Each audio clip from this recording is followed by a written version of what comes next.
Teka, diyan kayo lilipat? Oo, bakit? Maganda naman ah. Medyo luma nga lang pero matibay pa yan. Sure na ba talaga kayo? Ewan ko, parang may kakaiba akong pakiramdam sa bahay na yan. Ay, natatakot ka ba? Huwag mong sabihin, nababakla ka na ha? Ha? Anong nababakla? Baka pag pinatunayan kong hindi ako bakla, ikaw pang mapatigil. Saka, sa tingin mo ba, liligawan kita kung bakla talaga ako? Ay naku, oo na. Ito naman hindi na mabiro. Pero basta ha, yung usapan natin. Oo, alam ko. Oh, Carlisa, Levi, nandito na pala kayo. Siya nga pala, si Tatang Ferdy, caretaker ng bahay. Tatang, ito si Carlisa, anak ko. At si Levi naman, kaibigan niya. Magandang araw po, Tatang. Nice to meet you. Magandang araw rin. O siya, hindi na ho ako magtatagal, Sir Alfonso. Basta ho, huwag niyo lang gagalawin yung kubo sa likod ng bahay. Kapag nakahanap na ho ako ng maghahakot, ipapakuha ko na lang ho yun. Walang problema, Tang. O siya, mag-iingat ho kayo. Ay teka, gusto niyo bang ipahatid ko na lang kayo sa driver para mas mabilis ho kayo makauwi? Ay nako, hindi na ho kailangan sir, pero salamat sa ano. Sanay na ho akong maglakad. Sigurado ho kayo? Oo sir. Sige ho, alis na ako. Huwag niyo na lang ho kakalimutang ilak ang mga bintana at pinto ha. Mahirap na't baka pasukin kayo ng mga nilalang. Shucks, anong nilalang naman po yun, Tatang? Nakakasukot po yung mga iniisip niyong ganyan. Ha? Ano raw? Nagsasabi lang naman ako ng totoo. Nasa sa inyo na kung maniniwala kayo o hindi. Basta, nagbabala na ako.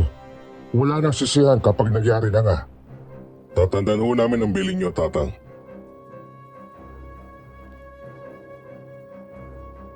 Unang tingin pa lang, hindi ko na gusto ang aura ni Tatang Ferdy. Hindi ko maarok kung ano bang eksaktong nararamdaman ko. Pero sigurado ako, may mali. Pagkaalis ng matandang katiwala, inilibot ko ang paningin ko sa kabuuan ng bahay. Malawak ang sala. May isang malaking ceiling fan sa gitna. Sa di kalayuan, naroon ang daanan papunta sa dining area at kusina. May mga figurines ng maliliit na anghel na nakadisplay sa divider sa ilalim ng TV. Maaliwalas naman ang paligid, pero ewan ko, may kakaiba akong nararamdaman.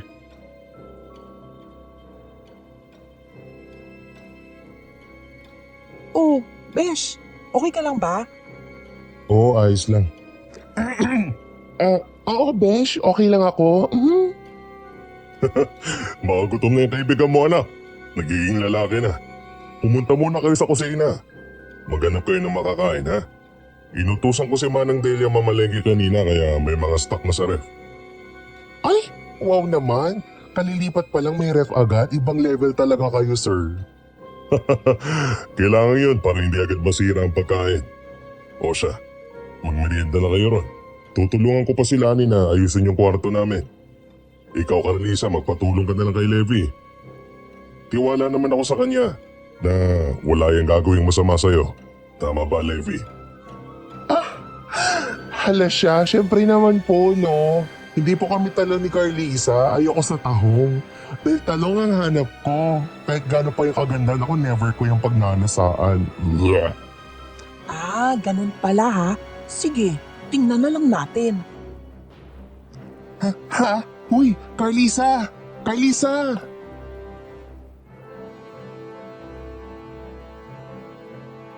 Hindi ko na nakita pa ang reaksyon ni Sir Alfonso. Imbes na tumingin sa kanya, sinundan ko na lang si Carlisa na nooy nagsimula nang umakyat sa hagdan. Halos takbuhin ko na ang mga baitang dahil sa bilis ng paghakbang niya. At pagdating namin sa ikalawang palapag, dumiretso siya sa kwartong nasa kanan. Susunod pa sana ako pero muntik na akong tamaan ng pinto nang mabilis niya itong isinara sa harap ko.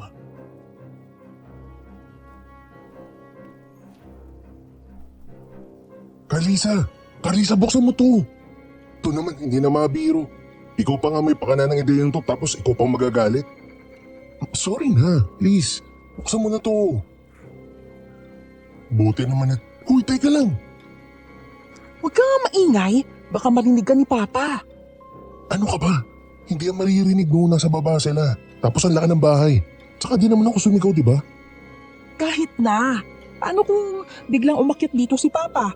Eh di nahuli tayong dalawa. Sisipain ka talaga nun palabas kapag nalaman niyang hindi ka bading. Aray naman, sisipain talaga. Eh siya, halika na. Ayusin na lang natin tong kwarto mo. Peace na tayo ha. Oo na, oo na.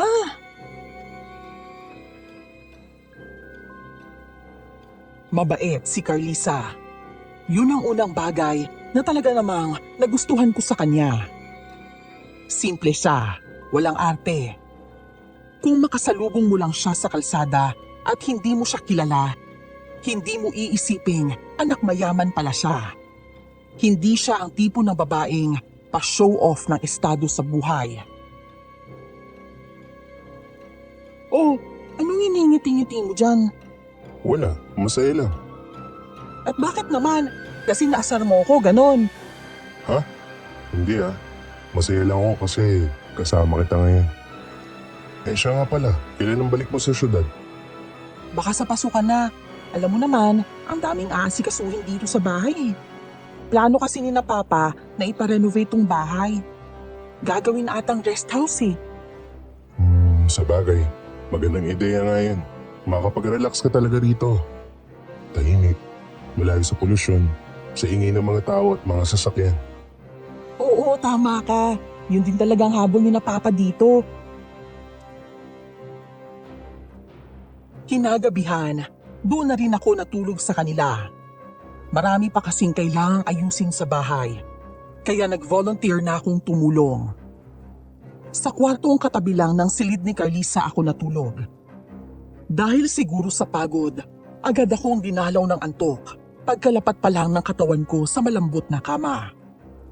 Pero, bandang 2:00 ng madaling araw, bigla akong napabalikwas. May narinig akong boses, parang matandang babae. Paulit-ulit na tinatawag ang pangalan ko. Levi! Levi! Levi! Sino ka? Nasaan ka? Magpakita ka. Huwag kang duwag. Tumindig ang mga balahibo ko sa buong katawan. Lumalakas ang kabog ng dibdib ko. Para bang lalabas na ang puso ko sa kaba. May kung anong nararamdaman ako sa sikmura ko. Parang masusuka ako sa takot. Kung sino ka man, hindi ako natatakot sa'yo. Huwag mo na akong gabalain, wala kang makukuha sa akin. Levi! Levi! Putik, sabi ko na nga ba may kakaiba sa bahay na to eh. Hindi na ako nakatulog pa ng gabing yun. Hanggang sa tuluyan ng sumikat ang araw. Parang pinupukpok ang ulo ko sa sakit dahil sa puyat. Para akong na-hangover. Kahit isang patak ng alak, wala naman akong nainom. Ganun kalala ang pakiramdam ko.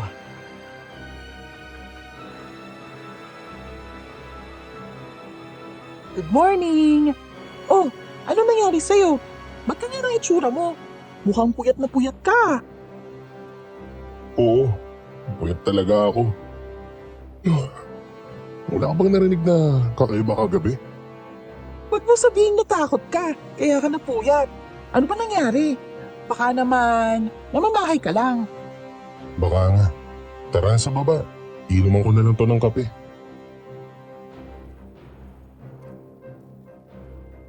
Gusto ko sanang sabihin yung narinig ko kagabi. Pero duda akong maniniwala si Carlisa. Baka sabihin niya, tinatakot ko lang siya. Pagdating namin sa hapagkainan, naroon na sina Sir Alfonso at Ma'am Lani. Naghahain na rin ang mga katulong, kaya umupo na kami ni Carlisa.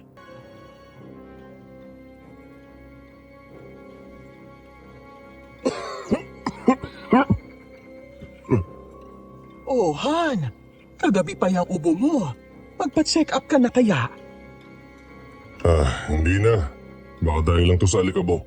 Di ba, naglinis tayo kahapon sa master's bedroom? Oo nga. Pero hindi ka naman sensitive noon. Baka ganyan talaga. Nagbabago naman ang katawan ng tao. Natural lang siguro na makaramdam ako ng ganito. Tumatanda na rin ako. Humihina na ang immunity. Basta. Kapag bukas, hindi pa rin umayos ang lagay mo, magpapatingin tayo sa doktor. Sige na nga, oo na. Pahig na ako ngayon. Pwede na ba tayong kumain? Kinahapunan, naroon na naman si Tatang Ferdy. Dumiretso siya sa likod bahay para tingnan kung may nagalaw ba sa kubo. Nang makasigurong wala namang nagbago, agad din siyang nagpaalam na aalis. Nagtaka talaga ako sa kilos ng matanda. May kung anong tumubo sa loob ko. Kuryosidad. Ano nga ba talaga ang meron sa kubong yun? Kinabukasan, kami na lang ni Carlisa ang naiwan sa bahay kasama ang mga katulong. Umalis daw sila para sunduin ang interior designer na kinuha ni na Sir Alfonso sa bayan. At dahil natapos na naming linisin ang sala at mga kwarto, naisipan na naming ayusin ang hardin sa gawing kanan ng lote.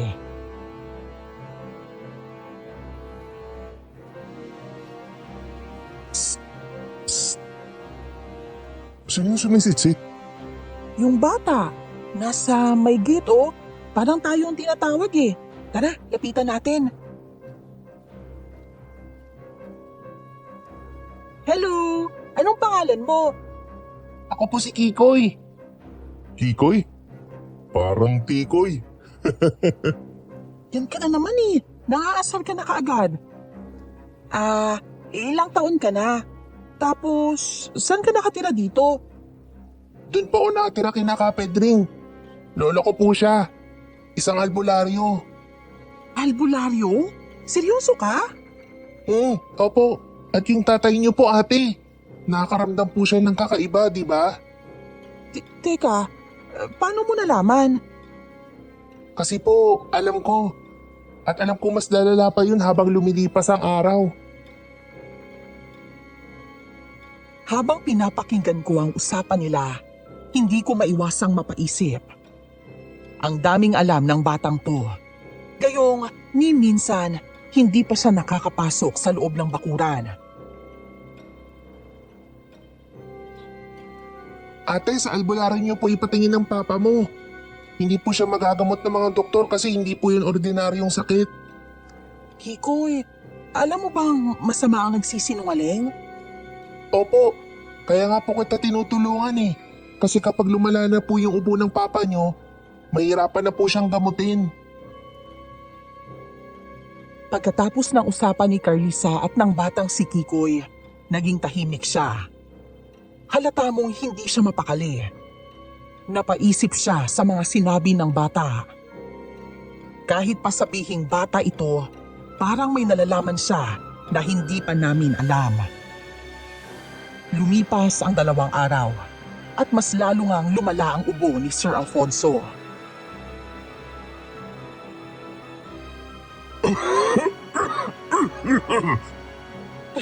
Ano ba naman yan, Alfonso? Nagpa-check up na tayo kahapon. Uminom ka na rin ng gamot. Pero parang mas lumala pa yata yung ubo mo. Ay, Diyos ko. Ano na bang gagawin ko sa'yo? Hindi ko rin alam, Han. Ang katinilalamunan ko, sobra. Ma? Pa? Huwag po sana kayong magagalit sa isasuggest ko, ha? Bakit, anak? Ano ba yun? Baka po, hindi na talaga normal na sakit lang yung nararamdaman ni Papa. Ano kaya kung ipatingin natin siya sa albularyo? Albularyo? Ay, Diyos ko, saan naman tayo maghahanap nun? Hindi na ho kailangan. Nagdala ho ako ng mga herbal na dahon. Pakuluan niyo po at gawing tsa. Mainam ho yan para sa ubo ni Sir Alfonso. Ganun ba? O siya, sige. Lahat na talaga gagawin ko. Gumaling lang ang asawa ko. Alam ko ho, ma'am. Kaya kung may kailangan pa ho kayo, huwag po kayo magatubiling lumapit sa akin. Salamat ho, Tatang. Malaking tulong na po ito. Inutusan ni Ma'am Lani ang isang katulong na pakuluan ang mga dahon na bigay ni Tatang Ferdy. Pagkatapos ay ipinainom yon kay Sir Alfonso.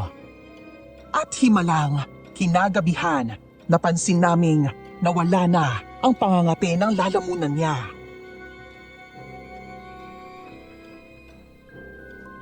Epektibo nga yung mga dahon na binigay ni Tatang Ferdy. Buti na lang at maalam ang matanda. Tinulungan pa tayo. Oo nga eh. Mamaya, itatanong ko sa kanya kung ano-anong dahon yun para mailista ko.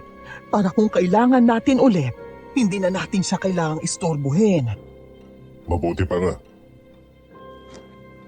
Matuloy ng paglipas ng mga araw at malapit nang matapos ang renovation ng bahay. Wala namang masyadong pinabago. Interior design lang.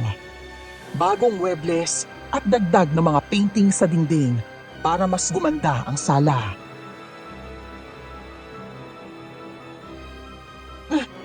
Ayan! Perfect! Ay, sa wakas, matatapos na rin tong rest house natin, Han! Oo nga. Hindi ako nagkamali na binili natin ang bahay na to. Aray! Besh, ano nangyari? Ala, tumutugo yung daliri mo. Halika na sa kusina, hugasan natin yan. Baka matetano ka pa. Bakit pa kasi hindi ka nag-iingat? Hindi ko naman alam na may tinik pala yung hinawakan ko eh. Ay nako, alam mo namang rosas yun. Kahit gaano kaganda, nananakit pa rin. Kung di lang talaga binabayang si Levi, akalain ko may gusto yan sa unikaihan natin eh. Masyadong maalaga.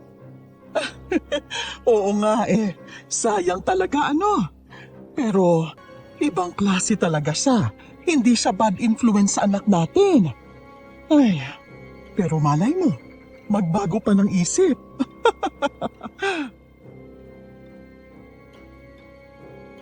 Habang niyayakag ko si Carlisa papunta sa kusina, narinig ko pa ang hagikhikan ng mag-asawa at ang naging usapan nila. Hindi ko mapigilang mapangiti. Sa tingin ko, unti-unti ko nang nakukuha ang loob nila.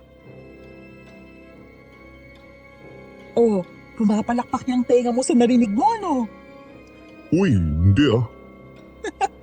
Sus, hindi raw. Namumula ka kaya?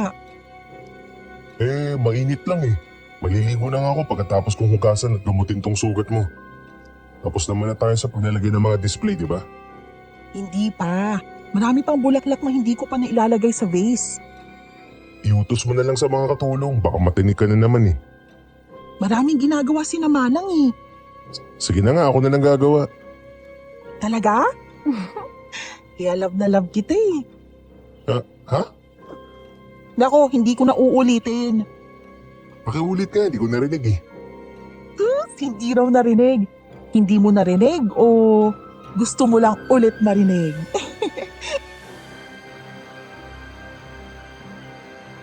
Bandang 3:00 ng hapon nang magpasya kaming lumabas ni Carlisa para pumunta sa malapit na tindahan at bumili ng soft drinks. Habang naglalakad kami sa sementadong daan, may narinig na naman kaming mga sitsit mula sa kung saan.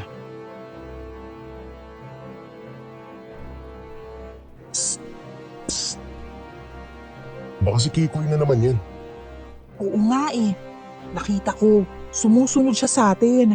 Pero pag lumilingon ako, nagtatago naman siya.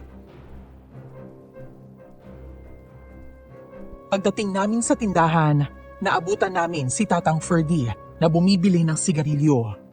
Sakto, magsisindi na sana siya nang makalapit kami. Pagkakita sa amin, hindi na niya itinuloy. Magandang hapon ho. Good afternoon, Tatang. Magandang hapon din sa inyo. Bibili kayo ng merienda. Oho, kayo ho, nagmerienda na po ba kayo? Nagkape na ako. Siya, pauna na ako sa inyo ha. May asikasuhin pa ako.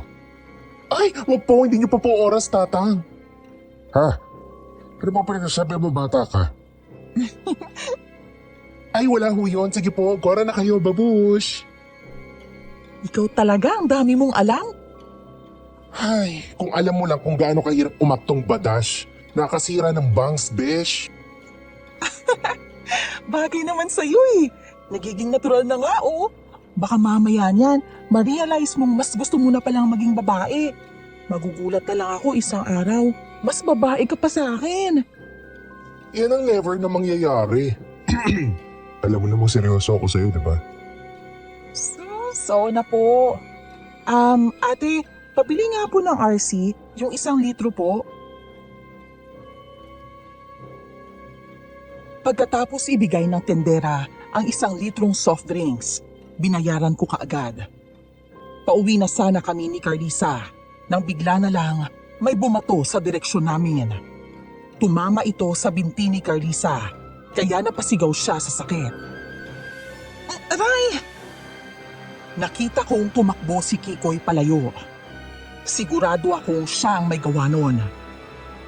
Pagtingin ko sa bagay na tumama kay Carlisa, isang bato na binalot ng papel. Dahil sa kuryosidad, pinulot ko ito at nang mabasa ko ang nakasulat, napakunot ang noo ko. Ano yan? Hindi to sulat kami ng bata. Sigurado kong yung lolo ni Kikoy na albularyo ang nagpadala nito. Bakit? Ano bang sabi dyan? Sa 7 araw ng susunod na buwan, babalik ang sakit ni Sir Alfonso. At kapag nangyari yun, hindi na yun malulunasan. Ano? Pero magaling na si Papa. Ang sabi rito, babalik daw ang sakit niya at mukhang mas malala pa kaysa noon. Kung ganun, anong gagawin natin? Ikaw, sa tingin mo ba mapagkakatiwalaan ng lolo ni Kikoy? Hindi ko ba masasabi? Hindi pa naman natin siya nakikilala. Pero base sa mga sinasabi ni Kikoy, mukhang may alam talaga siya sa mga nangyayari. Dinala namin ni Carlisa sa kwarto niya ang merienda. Habang kumakain, pinag-uusapan namin kung ano ang dapat gawin. Bakas ang takot sa mukha niya dahil buhay ng ama niya ang nakasalalay. Kailangan natin makausap yung albularyong lolo ni Kikoy. Pero paano kung masamang tao siya? Paano kung ginagamit niya lang si Kikoy para papuntahin tayo sa kanya? Paano kung hindi naman talaga totoo ang mga babala? Napaisip ako sa sinabi ni Carlisa. May punto siya. Pero paano kung totoo? Kaya napagpasyahan kong ako na lang ang pupunta ron. Sakaling may masamang mangyari, hindi na madadamay si Carlisa. Kinabukasan, inabangan ko si Kikoy sa labas ng bahay. Bandang 10:00 ng umaga, nakita ko siyang nagtatago sa likod ng punong santol sa kabila ng kalsada. Tinawag ko siya, pero napalingon pa siya sa likod. Akala niya ibang tao ang tinutukoy ko. Kikoy! Ikaw ang tinatawag ko. Halika rito, dali! Akala ko lalaki po kayo, kuya. Bakla po pala kayo. Shh! Huwag ka maingay. Baka marinig ako ng magulang ni Carlisa kapag ginamit ko yung totoong boses ko. Malalaman nilang hindi talaga ako bakla. Nagpapanggap lang po kayo. Pero bakit po kailangan nyo magpanggap? Basta, mahaba yung kwento. Siya, may gusto akong sabihin sa'yo. Tara sa tindahan. Anong gusto mo? Niyakag ko si Kikoy papunta sa tindahan, saka binilhan ng biskwit at juice. Pagkatapos, tumambay kami sa lilim ng punong akasya sa gilid ng palayan na nasa kabilang kalsada lang. Tahimik at presko ang hangin. Tila perpektong lugar para sa seryosong pag-uusap. Siya nga po pala, kuya. Bakit hindi niyo po kasama si Ate Carlisa? Inabangan talaga kita. Naalala mo yung papel na binalot sa bato? Lolo mo ba talaga nagsulat nun? Opo. Matagal na po namin napapansin ang mga kakaiba sa bahay na yan. Tsaka po, gusto po naming malaman kung nasa na si Aling Lusing. Aling Lusing? Sino naman yan? Siya po ang totoong may-ari ng bahay. Totoong may-ari? Teka, akala ko sabi ni Tatang Ferdy, namatay na yung may-ari at iniwan sa kanya. Hindi po totoo yun. Si Lola at si Aling Lusing, matalik na magkaibigan. Pero simula nang dumating si Tatang Ferdy sa buhay ni Aling Lusing, madalang na po siyang makadalaw sa amin. Anong relasyon ni Tatang Ferdy kay Aling Lusing? Ang sabi po ni Aling Lusing, kapatid daw niya si Tatang. Magkaiba lang daw po sila ng nanay. Kung ganun, sa tingin mo nasa na si Aling Lusing? Sa tingin ko po, mas maigi kung si Lolo na lang ang kausapin niyo. Dahil binalot na ng kuryosidad ang sistema ko, hindi na ako nag-atubiling sumama kay Kikoy. Pumasok kami sa isang masukal na gubat. At nang marinig ko ang lagaslas ng tubig, nakita ko ang isang kubo sa di kalayuan. Luma na, pero matibay pa rin.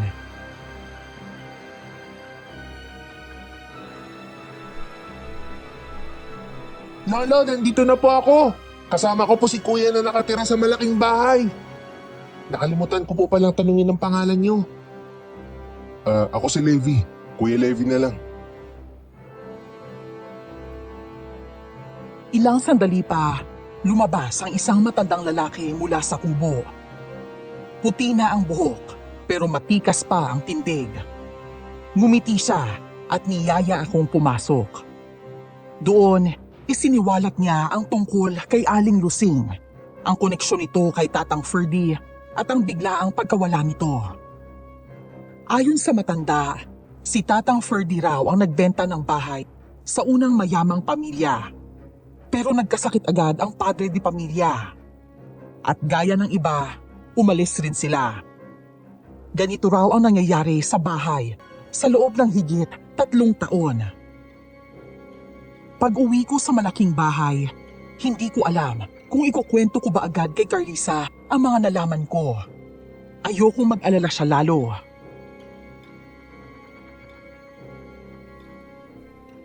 Oh, Levi, saan ka galing? Dyan lang, Besh. You know, gala konti, tsaka nakichismis sa mga neighbor. Levi, buti na dito ka.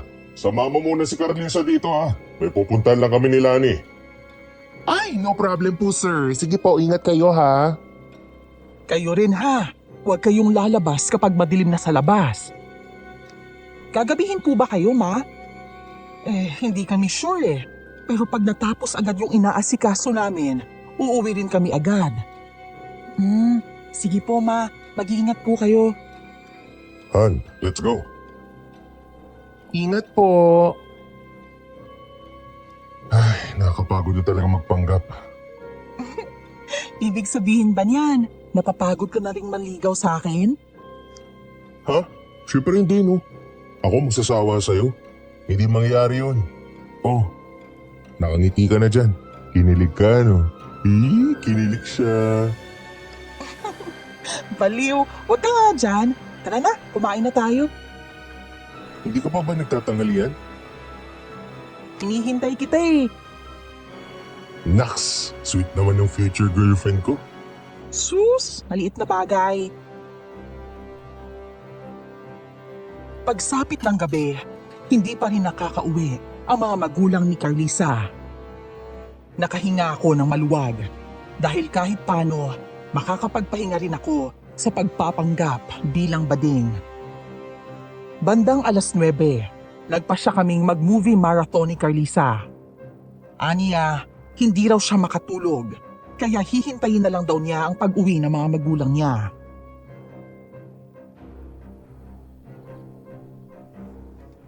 Sigurado kung yun ang papanoorin natin? Bakit? Natatakot ka ba? Hindi naman totoo yan eh. Hindi naman sa ganun. Pero kasi, the more na pinapanood mo yan, the more na parang nag-i-instill sa utak mo na posible talagang may mga ganung nilalang. Ang seryoso mo naman masyado. Eh bakit? Hindi ka ba naniniwala sa multo? Sa mga bad spirits? Hindi naman sa hindi. Pero kasi dapat hindi eh. Ay no. Bahala ka na nga. Sige, manood ka na. Sasamahan na lang kita. Ano ba kasing gusto mong panoorin? Romance, rom-com, kahit ano. Huwag lang horror. Mukhang nababakla ka na nga talaga. Hindi nga. Kulit mo. O ano, manonood ba tayo o magdadaldalan na lang? Oo na, ito na. Isasalang ko na ha. Hindi ko pa napapanood tong Conjuring to eh. Sabi nila, mas nakakatakot daw to kaysa sa una. Hindi pa man umaandar ang DVD. Bigla na lang, may kumalabog sa likod bahay. Nagkatinginan kami ni Carlisa. Nanlalaki ang mga mata. Parehong hindi agad makakilos. Maya-maya pa, isa pang kalabog. Doon na siya napatakbo papunta sa akin. Nangunyapit sa braso ko at nagtago. Levi, mukhang may nagmumulto nga rito. Hindi kaya may magnanakaw? Ha? At sino namang makakakyat sa matataas na pader? Pag gusto, may paraan. O siya, gusto mo ba tignan ko? Wag! Ayoko, dito ka lang. Baka magnanakaw nga talaga yun. Tapos baka mapano ka. Hindi yan. Teka lang ha, sandali lang ako, sisilipin ko lang. Uy, Levi! Teka lang, wag mo kong iiwan dito. Mahigpit ang pagkakakapit ni Carlisa sa braso ko. Habang dahan-dahan kaming naglalakad papunta sa kusina. May pintuan kasi ron na palabas sa likod ng bahay. At mula ron, masisilip namin kung may tao nga ba sa labas o wala. Teka, patayin muna natin yung ilaw para hindi tayo makita dito. Oo nga, tama ka. Dito ka lang ako na magpapatay ng ilaw. Nang mapatay ko na ang mga ilaw, tumikit muna ako ng ilang segundo bago dahan-dahang dumilat. Nang makapag-adjust na ang mga mata ko sa dilim, nilapitan ko si Carlisa at niyaya siyang sumama sa pintuan. Maingat ko yung binuksan at unti-unting tumambad sa amin ang screen door. Sa tulong ng maliwanag na buwan, naaninag ko ang isang figura sa harap ng kubo. Maya-maya pa, bumulong ang figura sa hangin sa lengguaheng hindi ko maintindihan. At pagkatapos nun, isang boses ng matandang babae ang narinig ko. Sumisigaw, parang nasasaktan.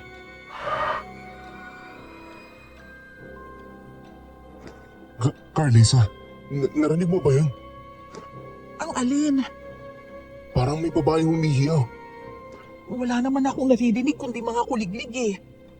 Teka, ano bang nakikita mo? Ibig sabihin, hindi mo nakikita yung nakikita ko? Hindi. Bakit? Ano bang meron? Ikaw, Levi huwag mo akong tinatakot ng ganyan. Hindi kita tinatakot. At akala ko pa naman mahilig ka sa horror. Ba't ka natatakot? Baliw, ipang-usapan na yun kapag sa totoong buhay na nangyayari. Kinabukasan, saka palang dumating sina Sir Alfonso at Ma'am Lani. Bababa na sana ako ng hagdan nang mapansin kong nag-uusap si Sir Alfonso at Tatang Ferdy sa sala. Maya-maya pa, iniabot ni Sir Alfonso ang isang sobre sa matanda. Nang buksan ito, 2 bungkus ng lilibuhing pera ang laman. Pagkatapos, nagpaalam na ang matanda. Tinapik pa siya sa balikat ni Sir Alfonso bago tuluyang lumabas ng bahay. Ipinagsasawalang bahala ko na sana yon, pero biglang lumapit si Ma'am Lani sa asawa niya habang nakatanaw sa paalis na si Tatang Ferdy.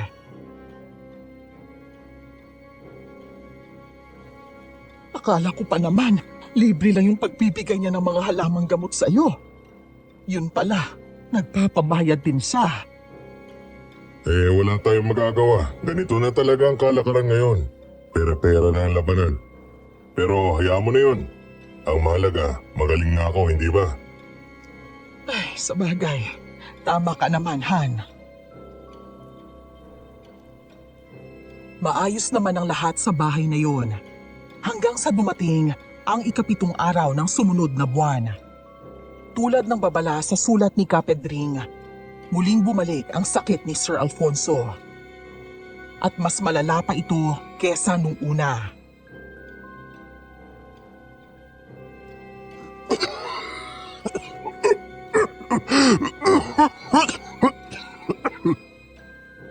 Sir Alfonso!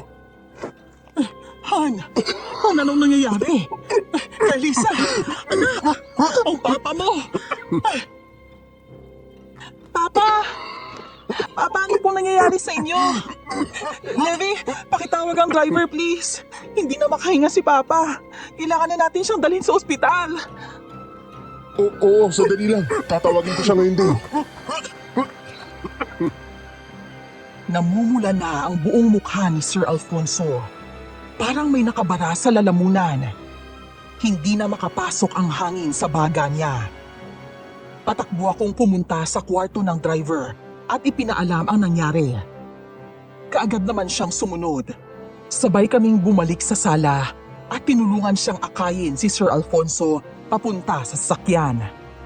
At aaminin ko, napakaraming bagay ang tumatakbo sa isip ko noon. Pagdating sa ospital, agad siyang inasikaso ng mga doktor at staff. Ako naman, katabi si Carlisa. Inaalo siya habang tuloy-tuloy ang iyak. Mugto na ang mga mata niya. Nanginginig pa ang kamay. Ibig sabihin, totoo nga ang mga sinabi ni Kapedring. Anong ibig mong sabihin? Naalala mo ba yung sulat na ibinato sa atin ni Kikoy? Sa ika-7 araw ng susunod na buwan. Ibig sabihin, Totoo ang babala nila. May nangyayari nga sa bahay na yan. At isa kayo sa mga napili niyang biktimahin. sinabi ko rin kay Carlisa ang nakita ko noong nakaraang araw. Nang abutan ni Sir Alfonso si Tatang Ferdy ng pera bilang kabayaran sa pagpapagaling daw sa kanya. Nasuko ang damdamin ni Carlisa sa galit. Hindi siya makapaniwala na nagtiwala sila sa isang taong halang ang kaluluwa. At hindi lang yun. Sinabi rin sa akin ni Kapedring na hindi ito ang unang beses na ginawa yun ng matanda. Modus niya to. Binebenta niya ang bahay. Binibigyan ng sakit ang mga taong may-ari. Tapos magpapanggap na siya ang magpapagaling. Pero ang kapalit, malaking halaga. Napakasama niya. Sinungaling siya. Siguro, hindi rin totoo yung sinasabi niyang may sakit ang anak niya na kailangan ng operasyon at malaking pera. Hindi nga. Modus lang niya yun para kaawaan siya ng mga bibili ng bahay. Kaya pala napilitan si na Papa na bilhin ng bahay.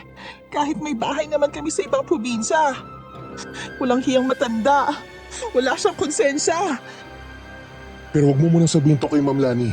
Atin-atin na muna to. Hayaan mo, tutulungan ko kayo. Kailangan ng matauhan si Tatang Ferdy sa mga pinagagawa niya. Umuwi na muna kami ni Carlisa. Si Ma'am Lani na raw ang magbabantay kay Sir Alfonso sa ospital. Ngunit pagdating ng gabi, hindi ako makatulog. Nang tumingin ako sa orasan sa dingding, maghahating gabi na. Pinilit kong ipikit ang mga mata ko. Pero nang sa wakas ay nakaidlip ako. Bigla naman akong nagising sa mga sigaw mula sa kabilang kwarto. Sino ka? Magsalita ka! Sino ka? Carlisa! Carlisa, sino kasama mo dyan? Carlisa, sumagot ka! Buisit, nakalak pa nga. Mabilis akong bumaba at hinanap sa cabinet ang master key. Pagkakuha ko, agad akong bumalik. Patuloy pa rin sa pagsigaw si Carlisa. Taranta ako nang ipasok ko ang susi. At nang sa wakas ay mabuksan ko ang pinto, tumambad sa akin ang madilim na kwarto. Hinapa ko ang switch at nang bumukas ang ilaw, Nakita ko si Carlisa, basang-basa ng pawis at luhaan. Carlisa, gising, binabangungot ka. Levi! Levi! Nakita ko siya, Levi! Carlisa, panaginip lang yon, hindi yung totoo. Pero si Aling Lusing, ang sabi niya, kailangan na raw niyang makalabas sa lalong madaling panahon. Makalabas? Saan? Ikinulong daw siya, pero hindi ko alam kung saan. Boses niya lang naririnig ko sa panaginip ko. Madilim. Sobrang dilim ng paligid, Levi. Napaisip ako kung saan pwedeng ikulong ni Tatang Ferdy si Aling Lusing. Hanggang sa maalala ko ang kubo sa likod ng bahay. Napatingin ako kay Carlisa na naguguluhan ding tumingin pabalik sa akin.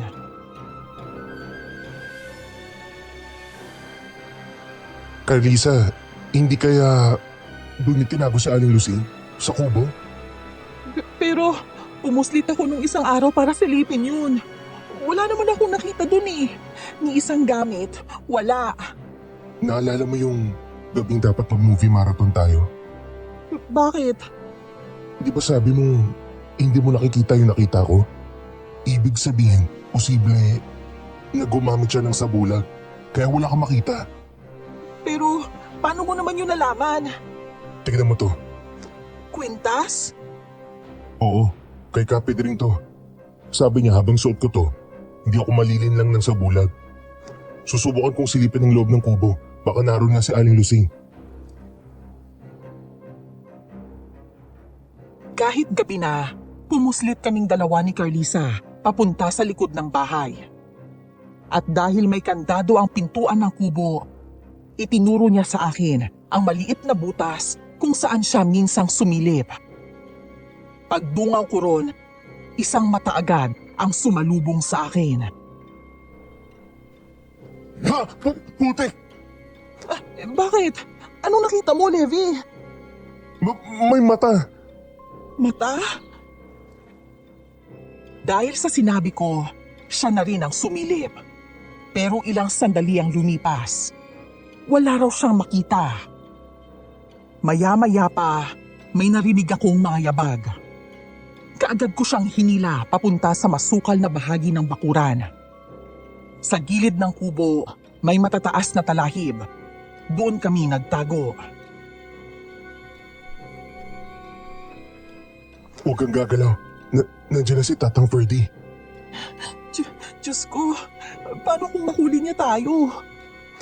Huwag kang mag-alala. Hindi ako papayag na masaktan kanya. Para ako yan.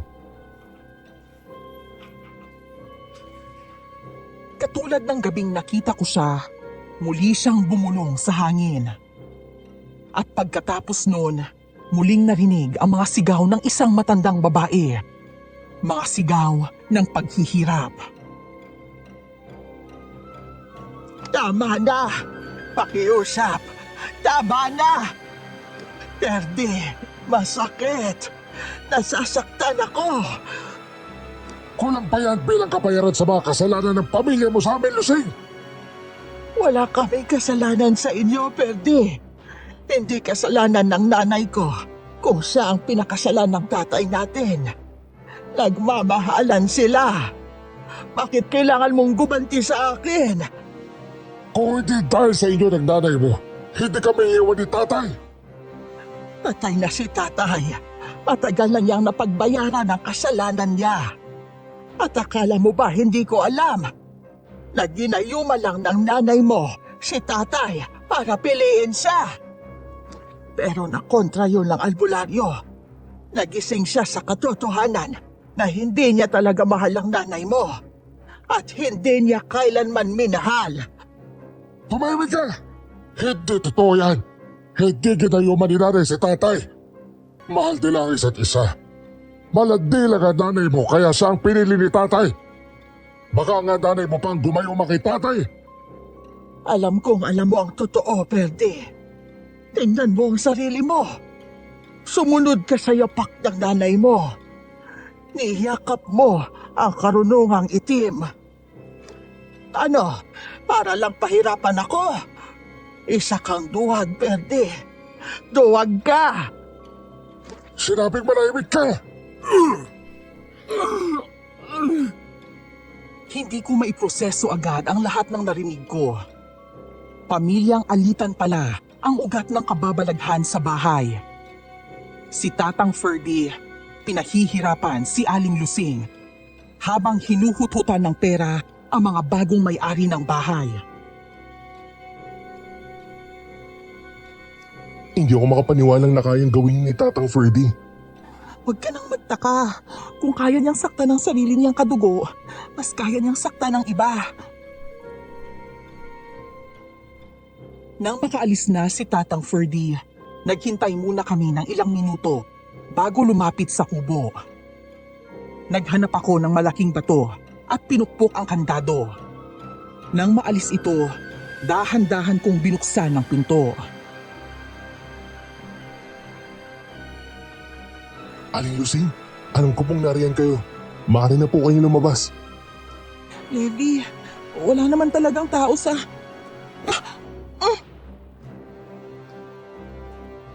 Bigla kong tinakpan ang bibig niya. Unti-unting lumabas mula sa loob ng kubo ang isang matandang babae. Nakasuot ng itim na blusa at palda. Kayo ba ang nakabili ng bahay? Ang pamilya po ni Carlisa ang nakabili. Ganon ba? Pasensya ka na, iha, kung natakot kita.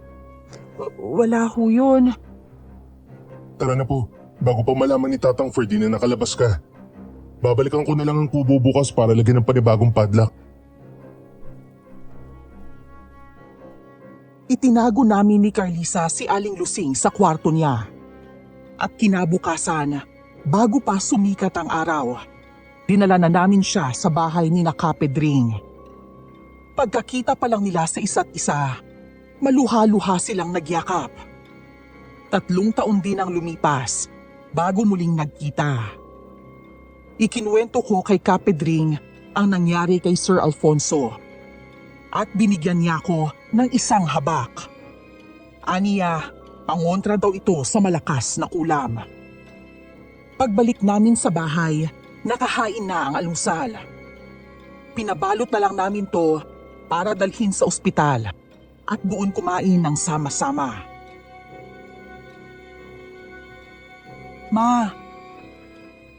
Anak! Mabuti naman at nandito ka na. Ano, nakatulog ka ba ng mahimbing? Opo. Kumusta po si Papa? Kagabi pa siya tulog. Sobra na akong nag-aalala, anak. Huwag po kayong mag-alala, Ma. Magiging maayos din po ang lahat. Habang nag-uusap sila, lumapit ako kay Sir Alfonso. Tahimik ko siyang tinitigan habang natutulog. Lihim kong itinali ang habak sa braso niya sa ilalim ng hospital gown. Ilang sandali pa, may kumatok sa pinto. Pagbukas namin, bumungad ang nakangiting si Tatang Ferdy.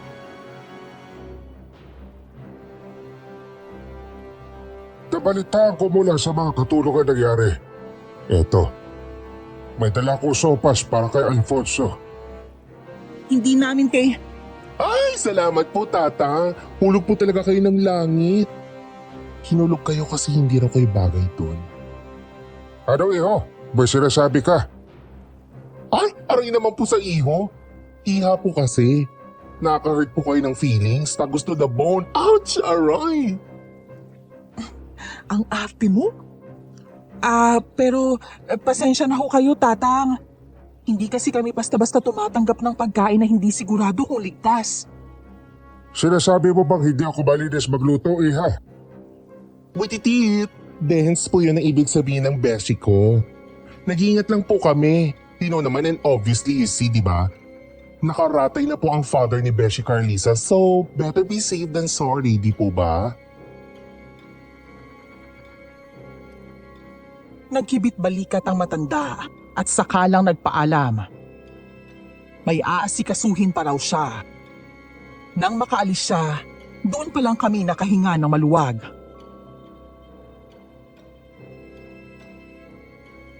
Huwag niyo sanang ganyanin ng matanda. Kahit paano ay nakakatulong siya sa papa mo. Huwag ko kayong mag-alala, magigising din po siya. Manalig lang po kayo. Napilitan kaming ikwento ang buong nangyari. Mula sa modus ni Tatang Ferdy hanggang sa pagkakakulong ni Aling Lusing. Hindi na rin nakapagsalita si Carlisa. Umiyak na lang siya, habang ako ay patuloy na nagkwento. Kinagabihan, ako na lang ang umuwi. Si Carlisa nagpaiwan para samahan si Ma'am Lani.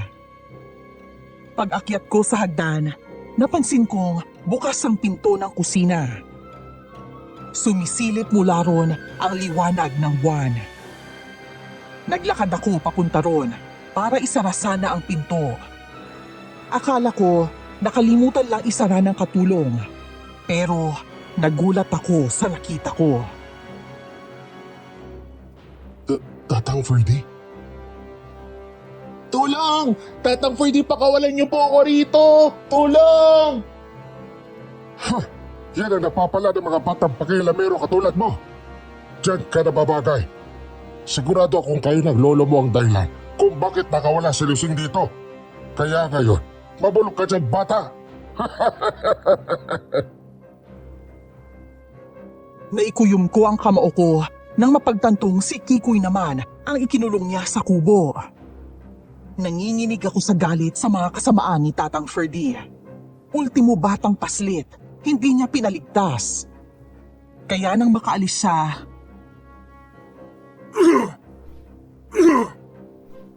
Putik, bakit napakatigas ng inayupak na kandadong to? Nagkamali pala ako ng tansya sa'yo, bata. Siguro, ikaw ang nagbukas kaya nakalabas si Lusing, tama ba ako? Ano naman ngayon kung ako nga? Hanga rin ako sa tapang mo, iho. Pero magagawa mo pa kaya magtapang-tapangan kung pati ikaw ay nakaratay na rin kagaya ni Alfonso. Wala kang kasing sama. Napakaitim ng budi mo. Mabulok ka sana sa impyerno dahil isang kapon ng demonyo. Kung patas lang sana ang mundo, hindi sana ako naging ganito. Pero hindi. Ginawa kong ganito ng taong akala ko kakampi ko. Ultimo tatay ko. Kinamumuyan ako. Kaya sino ako para maging mabuti? Nasasabi mo lang yan dahil napuno na ng pot ang puso mo. Pero kung tutuusin, naging mabuti si Aling Lusing sa'yo. Tinanggap ka niya sa bahay niya. Pero anong ginawa mo? Ikinulong mo siya. Bagay lang yun sa kanya. At dahil mas pinili mo makialam, idadamay na rin kita sa galit ko.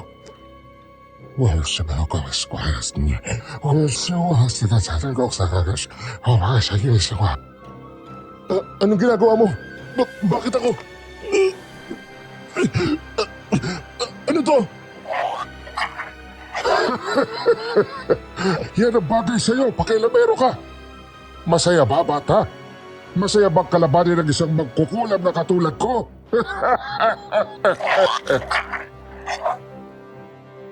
nagsuka lang ako ng nagsuka hanggang sa tuluyan na akong manghina.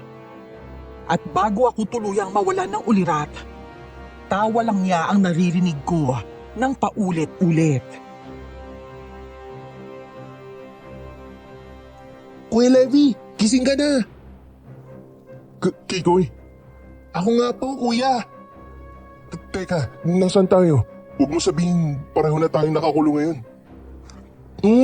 Parang ganun na nga po. Kulang yata talaga yung matanda. Pero okay lang. Ang mahalaga, may kasama ka na ngayon. Natakot ka ba habang mag-isa ka rito? Hindi naman po. Pero kasi alam kong babalikan niya si Lolo. Nag-aalala po ako para sa kanya.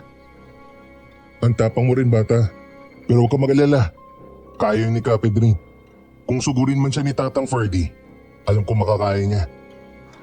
Sana nga po, kuya. Siya na lang po kasi ang natitirang pamilya ko. Hindi ko po alam kung anong gagawin ko kung sakaling masaktan siya. Tiwala lang, kakayanin niya. At saka ipagdasal mo rin siya. Malaking nagagawa ng panalangin, lalo na sa ganitong sitwasyon. Oo nga po kuya, tama ka. Sinunod nga ni Kikoy ang bilin ko. At saktong pagkatapos niyang magdasal, kumulo bigla ang tiyan niya. Natawa na lang ako, sabay ka pa sa bulsa. Naalala kong may natira pa pala akong biskwit. Pasensya na po kuya, hindi pa po kasi ako naghahaponan eh. Ayos lang yan. O ito, kainin mo muna. Salamat po kuya. Sandali lang. Paano ko nga pala napunta rito? Paano ko nakuha ni Tatang Ferdy? Hindi ko rin po alam eh. Ang huling naalala ko po, nasa labas lang ako ng bahay naglalaro. Tapos may tumatawag po sa pangalan ko paulit-ulit. Pagkatapos po nun, hindi ko na alam. Pagmulat ko, nandito na po ako sa kubo. Napakasama talaga ng ugali ng matandang yan. Pero karma nang bahala sa kanya. Alam kong hindi ka pababayaan ni Kapedri. Lakasan mo lang ang loob mo. Sigurado akong gumagawa na sila ng paraan para matuntun ka. Gabi na noon, kaya pinatulog ko na muna si Kikoy. Pinahiga ko siya sa mga hita ko at sinuklay-suklay ang buhok niya gamit ang kamay ko. Ilang sandali pa, nakatulog na siya. Kaya sumandal ako sa dingding ng kubo at pumikit na rin. Hindi ko alam kung gaano ako katagal na nakaidlip nang marinig kong may tumatawag sa pangalan ni Kikoy mula sa labas. Kasunod nun, mga sunod-sunod na pukpok sa kandado.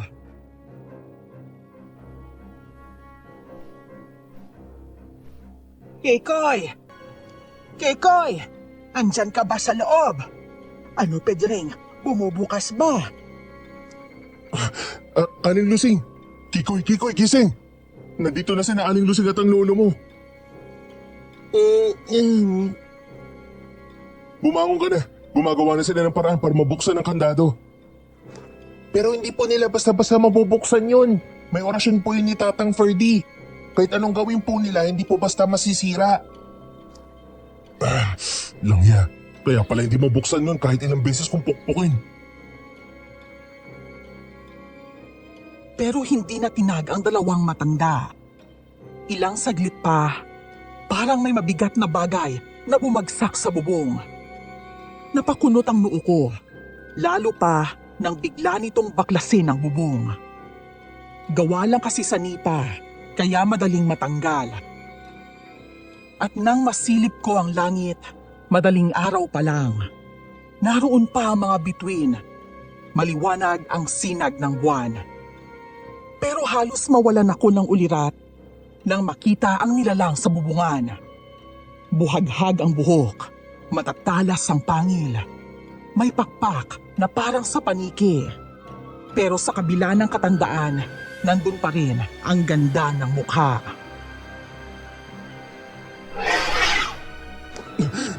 Putik, anong nilalang yan? Huwag ka po mag-alala kuya. Hindi niya po tayo sasaktan. Pero aswang ba siya? Opo, at si Aling Lusing po yan. Isa siyang bangkilan. Mabait po siya, katuwang siya ni Lolo sa panggagamot dito sa baryo. Leve! Iho! Abay, nandito ka rin! Sa kasamang palad, opo. Huwag kayong mag-alala. Ilalabas ko kayo dyan.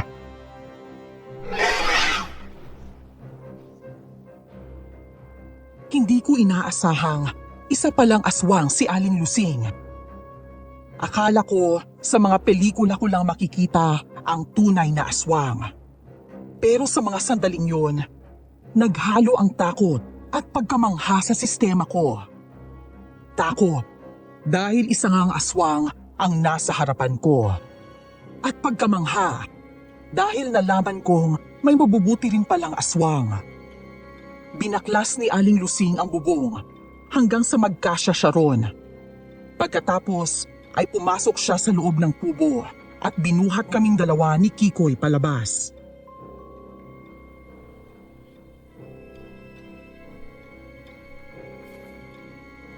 Maraming salamat po, Aling Lusing. Walang anuman yon, iho. Tinulungan mo ko noon, kaya marapat lang na tulungan din kita. Tignan mo nga naman ang pagkakataon. Sabi ko na nga ba't mapapapunta rin kita rito. Mahal kong kapatid. Walang hiya ka, Perde. Pati mga bata pinagdidiskitahan mo. Wala ka na bang natitirang awa dyan sa puso mo, ha? Wala ka na bang konsensya? Awa? Konsensya? Naririnig mo ba ang sarili mo, Lusing? Kailan niyo ba kami pinakitaan ng awa ng nanay ko? Ha? Kailan? Kailan kayo na konsensya sa ginawa ninyo sa amin? Isipin mo na ang gusto mong isipin, Perde. Basta ako, malinis ang konsensya ko. Pero ikaw, kailangan mong matauhan sa mga kasalanang ginawa mo. Kailangan mong pagbayaran ang pagmamanipula at panghuhutot mo sa mga tao. At anong gagawin mo sa akin, ha? Sasaktan mo ko? Sige, gawin mo na. Para magkaalaman na. Mula sa likuran niya, inilabas ni Tatang Ferdy ang buntot pagi. Iwinasiwas niya yon. Lumilikha ng tunog na para bang hinihiwa ang hangin. Nakangisin niyang tinitigan sina Aling Lusing at Kapedring. Hindi ka ba natatakot? Dalawa kami ni Pedring na makakalaban mo. Sa tingin mo ba, mananalo ka laban sa amin? Huwag kang pakambante, Lusing. Hindi mo pa lubos na alam ang mga kaya kong gawin. Bakit hindi mo ako subukan? Magtuos tayo. Kaya na. Hindi ko alam kung saan mo hinuhugot yung tapang mo. Pero tandaan mo to. Hindi kailanman magdadaig ng kasamaan ang kabutihan. Bumuka ang mga pakpak ni Aling Lusing. Si Kapedring naman, sumugod na rin. Hinugot niya ang kanyang arnis. At ilang sandali lang, nagsimula na ang sagupaan. Naunang umatake si Tatang Ferdy. Sinalubong siya ni Aling Lusing. Lumilipad ito at bigla-biglang kumakalmot. Tinamaan niya si Ferdy sa dibdib. Walang iya ka talaga, Lusing. Yan ba ang sinasabi mo mabuti? Nananakit ng kapwa? Hoy! Isa kang hipokrita! Huwag mo kong daanin sa pagmamanipula mo. Ginagawa ko to para ipagtanggol ang sarili ko at ang mga taong gusto mong saktan. Muli namang lumipad si Aling Lusing. Minsan, bumababa para ambahan ng kalmot si Ferdy. Alerto si Tatang. Binabantayan ang galaw ng aswang. At sa isang tiyempo, nahampas niya si Aling Lusing gamit ang buntot pagi. Aling Lusing! Diyos ko, natamahan si Aling Lusing. Kuya, tulungan po natin siya. Pero paano? Hindi agad nakasagot si Kikoy. Para bang nag-iisip kung anong dapat gawin. Maya-maya, lumapit sa amin si Kapedring. Sinabihan niya kami ng mga kailangang gawin dahil alam niyang kami ang pupuntiryahin ni Tatang Ferdy gamit ang orasyon ng kulam. Sinunod naman namin ang bilin ng matandang albularyo. Pagdating sa gilid ng bahay, inilapag ko muna ang mga garapon saka kinuha ang dulos kay Kikoy. Naghukay ako. Mga isang talampakan ang lalim. Tig-isa para sa bawat garapon. Pagkatapos, ibinaon ko ang mga ito at tinakpan ng lupa. Patakbo kaming bumalik sa likod ng bahay. Gusto naming ipaalam kay Kapedring na natapos na namin ang inutos niya. Pero pagdating namin doon, parehong sugatan na ang magkapatid. Nakasalampak sa lupa si Aling Lusing at si Kapedring naman ay nakikipagbuno na kay Tatang Ferdy. O ano, hindi ba't sinabi ko na sa inyo, hindi niyo ako matatalo? 我什么了？是你是多少？我才把这个是我事情，wala naman kas kinala ko kas na. Teka, anong ginagawa niya? Nagsasagawa po siya ng orasyon ng pagkukulam. 我什么了？是你是多少？我才把这个是我事情。 Kinabahan ako. Baka totoo nga ang sinabi ni Kapedring na kami ni Kikoy ang kanyang punteriya para pasukuin silang dalawa ni Aling Lusing. Parang gustong kumawala ng puso ko sa kaba. Pero si Kapedring nakangisi lang habang pinagmamasdan si Tatang Ferdy. Bakit parang hindi naman natatakot si Kapedring? Parang alam niyang hindi kami tatamaan. Dahil alam po ni Lolo na epektibo ang pangontra na pinagawa niya sa atin, Kuya Levi. Tignan niyo na lang po magiging resulta. Napakunot ang noo ko sa sinabi ni Kikoy. Pagkatapos ng orasyon, napahinto si Tatang Ferdy. Napakunot ang noo. Tumingin sa amin, pasalit-salit. Maya-maya, napahawak siya sa dibdib niya. Ano nangyayari sa akin? Bakit hindi ako makahiga? Para may humihiwa sa dibdib ko. Ang sakit! Simple lang, Perde. Bago ka pa nag-usal ng kulam, may pangontra ng ginawa ang mga bata. Ngayon, nararamdaman mo na kung bakit ganyan ang epekto. Kusa nang bumabalik sa iyo ang kulam na dapat sana'y para kina Levi at Kikoy. Hindi maaari. Walang iya ka, Lusing. Hindi kita mapapatawad. Desisyon mo yan, Perde. Pero ito lang ang masasabi ko. Kahit hindi ka humingi ng tawad sa akin, matagal na kitang pinatawad. Sana, bago mahuli ang lahat, mahanap mo rin ang kapatawaran dyan sa puso mo.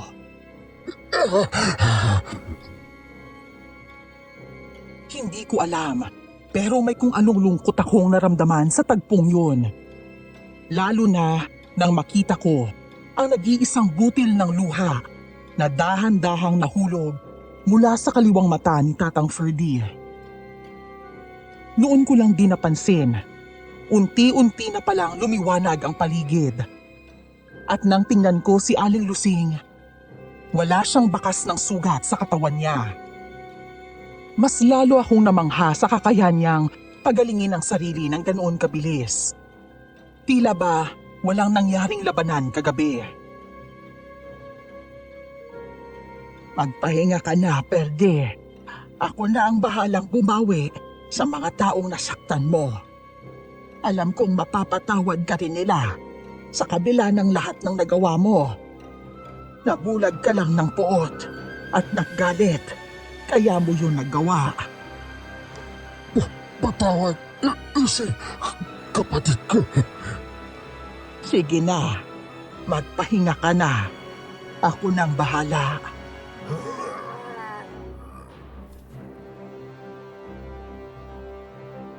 Bago pa man sumikat ang araw, tuluyan na ngang binawian ng buhay si Tatang Ferdy. Napaluhod na lang si Aling Lusing sa tabi ng bangkay ng kapatid at tahimik na umiiyak.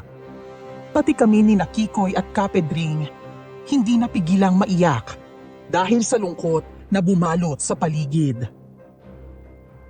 Nang matapos ang pagdadalamhati ni Aling Lusing, saka namin dinala ang bangkay sa morgue. 2 araw ang lumipas bago ito ibinurol. Kahit alam ni Aling Lusing na maraming nasaktan si Tatang Ferdy, hindi niya ipinagkait dito ang isang marangal na pamamaalam. Naka-recover na rin si Sir Alfonso at ngayon ay nagpapagaling na lang sa ospital. Ibinahagi ko rin sa kanila ang mga nangyari at hindi sila makapaniwalang wala na ang matandang mangkukulam.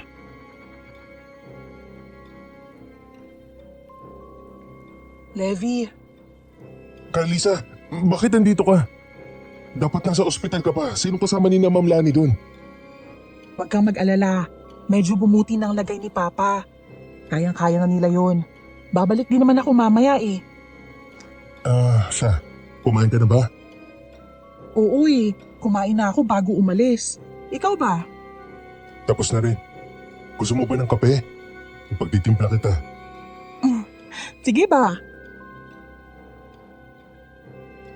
Tahimik naming pinaybay ang daan patungong kusina. Parang nakakapanibago na kasama ko ulit si Carlisa. Hindi ko maipaliwanag kung bakit ganun ang pakiramdam ko. Siguro, dala lang to ng lahat na nangyari nitong mga nakaraang araw. Sa sobrang dami ng emosyon, hindi ko na alam kung ano ba talaga ang dapat maramdaman.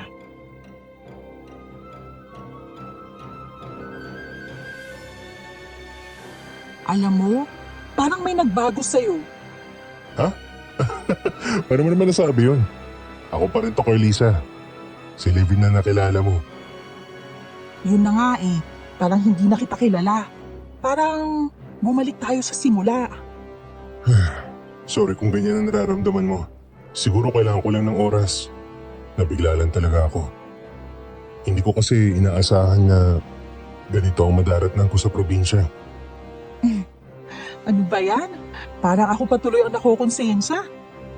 Bakit ka naman makukonsensya? Wala ka namang ginawang masama. Meron na, ako kaya yung nagyaya sa'yo rito.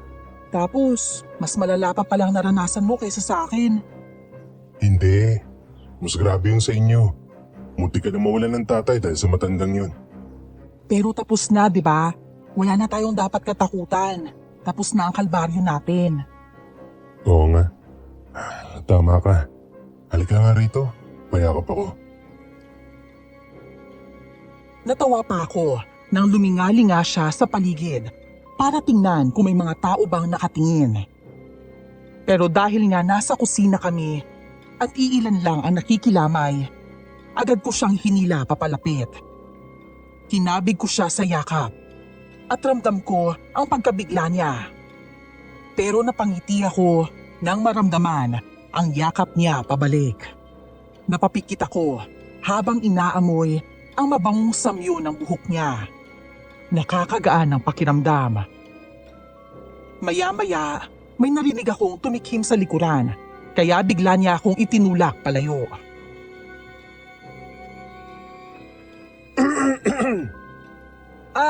Sige, lalabas na ako. Dadalhin ko na yung kape ha. Salamat. Huwag kang mag-alala, iha. Wala naman ako nakita Kunyari, wala ako rito. Sige po. Lalabas na rin po kami. Tara na, Carlisa.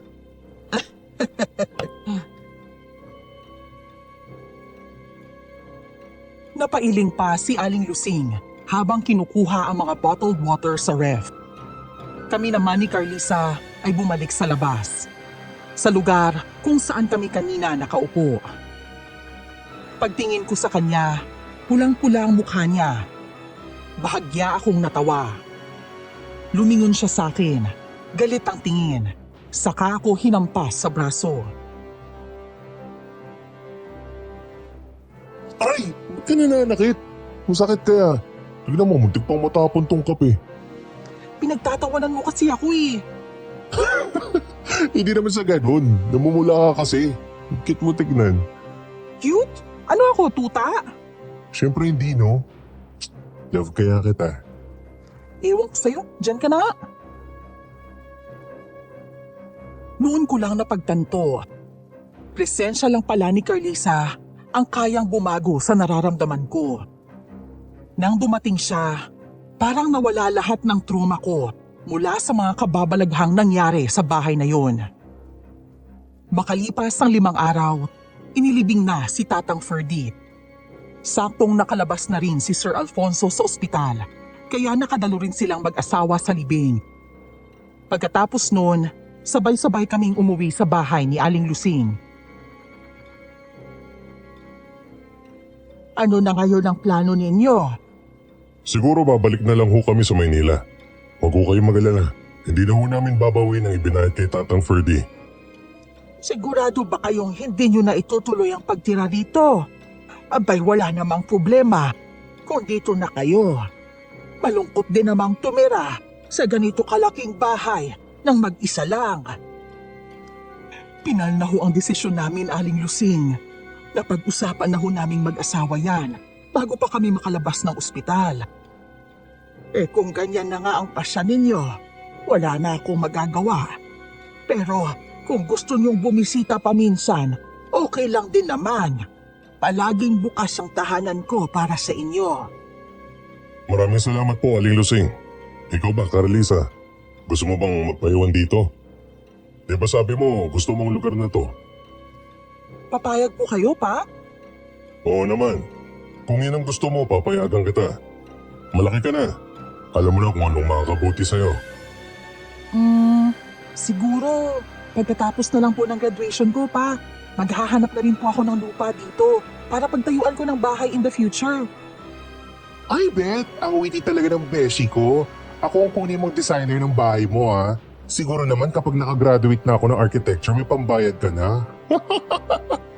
Baliw! Pero dapat presyong kaibigan, ha? Kaibigan lang ba talaga?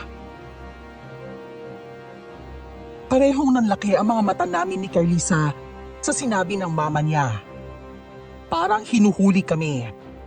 Nakita pa namin napangiti si Aling Lusing habang umiinom ng juice pero nakatingin sa ibang direksyon. Hindi mo na kailangang magpanggap pa, Levi. Alam ko namang hindi ka talaga bakla. Ho? Ho? Napakamali ko kayo, sir. Talong din naman po yung hanap ko. Kahit ako, Levi, alam kong lalaki ka. Ilang beses na kitang narinig magsalita ng tweed. Out of character, ika nga. Sorry, Carlisa. Nahuli na pala tayo. Naalala mo nung nahirapan ako huminga. Narinig kong nagsalita ka. Yung totoong boses mo. Pasensya na po, Sir Alfonso, Ma'am Lani. Kung nagpanggap po ako. Hindi ko po intensyon na lokohin kayo. Wala kang dapat ipag-alala. Hindi kami galit, iho. Napatunayan mo naman ang sarili mo na handa kang tumulong. Ramdam kong mahal mo si Carlisa, kaya ka napilitang magpanggap. Ibig sabihin po, tinatanggap niyo na si Levi? Oo, pero usapan natin. Walang relasyon hanggat di ka pa-graduate. Yun ay kung makakapaghintay si Levi. Challenge accepted, sir. Mag-iisang taon na ako nanliligaw, hindi po ako susuko. Ay, siya nga pala. Luto na raw ang pagkain, sabi ni Pining. Tara na sa hapagkainan para gumaan ang hangin. Halatang kabado si Levi. Grabe naman po kayo, Aling Lusing. Binubuking niyo ako. Napuno ng tawanan ang sala. Masaya ako. Wala na akong kailangang pagtakpan. At alam kong wala nang tututol sa pagmamahalan namin ni Carlisa sa tamang panahon. 3 taon ang lumipas. Graduate na ako sa architecture sa wakas. 1 taon na rin kaming opisyal ni Carlisa. Nauna siyang makatapos. Kailangan ko kasing magtrabaho muna para mapag-aral ang sarili ko. Pero hindi ako minaliit ng pamilya nila. Sa halip, tinulungan pa nila ako. Congratulations, love! Graduate ka na! Ay, sobrang saya ko! So proud of you! Thank you, love. Hindi mangyayari to kung hindi dahil sa'yo. Ano ka ba? Ikaw yan. Sipag at diskarte. Ano, tara? Naghihintay na si Papa sa labas eh.